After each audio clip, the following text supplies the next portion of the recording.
വിദ്യാർത്ഥികളെ വലച്ച് CBSE fees അടച്ചിട്ടും പുനർമൂല്യനിർണ്ണയം നടത്തി ഉത്തരക്കടലാസിന്റെ പകർപ്പ് ലഭിച്ചിട്ടില്ല. ഡൗൺലോഡ് ചെയ്ത PDF-ലും പിഴവുണ്ടെന്നാണ് വിദ്യാർത്ഥികളുടെ ആരോപണം. പ്രതിഷേധം ഘടിപ്പിക്കാനുള്ള തയ്യാറെടുപ്പിലാണ് വിദ്യാർത്ഥി സംഘടനകൾ.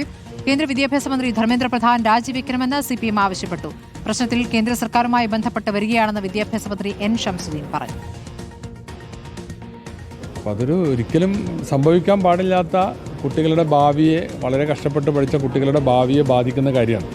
അപ്പോൾ അത് ബന്ധപ്പെട്ട അവരാണത് തിരുത്തേണ്ടത്. അതിന് റെമഡി എടുക്കേണ്ടതും CBSEയും കേന്ദ്ര ഗവൺമെൻറ്റുമാണ്. ഏതായിരുന്നാലും കേരളത്തിലെ വിദ്യാർത്ഥികൾക്ക് ഉണ്ടായിട്ടുള്ളൊരു പ്രയാസം എന്ന നിലയിൽ റീവാലുവേഷനൊക്കെയുള്ള സമയം അതൊക്കെ ഒന്ന് നീട്ടിക്കൊടുക്കാനും ഈ വന്നിട്ടുള്ള പിഴവ് പരിശോധിച്ച് അതിൽ കുട്ടികൾക്കൊരാശ്വാസം നൽകണമെന്നും നമ്മൾ CBSEയോടും കേന്ദ്രത്തോടും ആവശ്യപ്പെടും.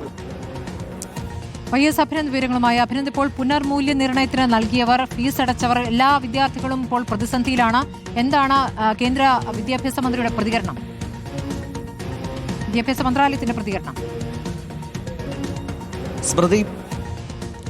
സ്മൃതി, പുനർമൂല്യനിർണ്ണയത്തിന് അപേക്ഷിക്കാനുള്ള തീയതി ഇന്ന് അവസാനിക്കാനിരിക്കെയാണ് വിദ്യാർത്ഥികളുടെ ഭാഗത്തു നിന്ന് വ്യാപകമായിട്ടുള്ള ആശങ്കയും പ്രതിഷേധവും ഉയരുന്നത്. പ്രതിഷേധം അത് പ്രതിപക്ഷ യുവജന സംഘടനകളും വിദ്യാർത്ഥി സംഘടനകളും ഏറ്റെടുക്കുകയും കൂടി ചെയ്യുകയാണ്. സംസ്ഥാനത്തിന്റെ ഭാഗത്തു നിന്ന് ഇപ്പോൾ വിദ്യാഭ്യാസ മന്ത്രിയുടെ ഒരു പ്രതികരണം കൂടി വന്നിട്ടുണ്ട്. ഒപ്പം തന്നെ CPM ഈ വിഷയത്തിൽ അപലപിച്ചുകൊണ്ട് രംഗത്തെത്തിയിട്ടുണ്ട്. ധാരാളം വിദ്യാർത്ഥികളുടെ ഭാവി തന്നെ ഇപ്പോൾ തുലാസിലായ സാഹചര്യമാണുള്ളത്. പുനർമൂല്യനിർണ്ണയത്തിന് അപേക്ഷിക്കാനുള്ള തീയതി ഇന്ന് അവസാനിക്കാനിരിക്കെ ഒരുപാട് പ്രതിസന്ധിയിലേക്ക് കാര്യങ്ങൾ എത്തുന്നു. ഒപ്പം തന്നെ ധാരാളം പണം അത് കെട്ടിവെക്കേണ്ട സാഹചര്യം. 100 രൂപ മാത്രം മതി എന്ന് പറഞ്ഞിടത്ത് 29,000 മുതൽ 69,000 രൂപ വരെ ഒരു പേപ്പറിന് നൽകേണ്ട സാഹചര്യം. ഉത്തരപേപ്പറിന്റെ പകർപ്പ് ലഭ്യമാകാൻ കഴിയുന്നില്ല. ഉത്തരപേപ്പറിന് പകർപ്പ് അഥവാ ലഭ്യമായിട്ടുണ്ടെങ്കിലും അതിനകത്ത് ക്ലാരിറ്റി ഇല്ല. PDF ഫോർമാറ്റിലടക്കം വ്യക്തത ഇല്ല എന്നടക്കമുള്ള വ്യാപകമായിട്ടുള്ള വിമർശനമാണ് വിദ്യാർത്ഥികളുടെ ഭാഗത്തു നിന്നും ഉയരുന്നത്.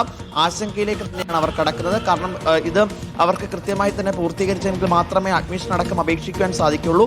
വിദ്യാർത്ഥികൾ ആവശ്യപ്പെടുന്നത് ഈ ഓൺ സ്ക്രീൻ മാർക്കിംഗ് എന്ന് പറയുന്ന ആ പ്രക്രിയ പൂർണ്ണമായും അവസാനിപ്പിച്ച് ഇപ്പോഴത്തെ വന്നിട്ടുള്ള ഫലം പൂർണ്ണമായും റദ്ദാക്കി പുനർമൂല്യനിർണ്ണയം നടത്തി അധ്യാപകർ സാധാരണയായി ഉത്തരപേപ്പറുകൾ മൂല്യനിർണ്ണയം നടത്തുന്ന ഒരു സാഹചര്യത്തിലേക്ക് പോകണം. അല്ലാത്ത പക്ഷം ഒരു വലിയ പ്രതിഷേധത്തിലേക്ക് തന്നെ കാര്യങ്ങൾ പോകുമെന്നാണ് ഇപ്പോൾ പ്രതിപക്ഷ വിദ്യാർത്ഥി സംഘടനകളടക്കം വ്യക്തമാക്കുന്നത്.